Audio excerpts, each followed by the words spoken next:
our last video, we finished building up the name of the poem through an innovative idea of picture cards. Using the same idea, we will now learn how to teach the concepts of action words, vocabulary, naming words, and types of birds. So, let's start with the session. We concluded our last session by informing the students about the bird that we'd seen.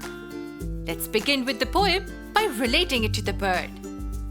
And what's the name of the poem? It is Once I Saw a Little Bird. Show the picture cards of a little bird to the students and continue with the poem. This will help us to include the concepts of action words, naming words, vocabulary, and types of birds.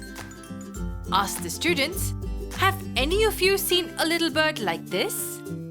Let the students respond. Take the students near the window and ask them to try to spot birds. But before performing this activity, give them some instructions. Firstly, tell the students to look carefully through the window for some time. Secondly, instruct them that when they return to their seats, they will return in a different manner. What do we mean by differently? It means they will have to return to their seats by moving their hands like a wing. Enact this action to the students if necessary. Now, let's engage the students in a discussion based on their observation. This will aid us to continue with the concept explanation part. We start by asking them some questions. Can you tell the names of the birds you saw? Accept all responses.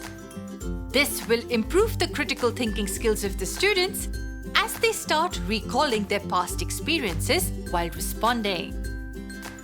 Are you finding these sessions enjoyable and fun? There's more coming in our next videos, so stay tuned.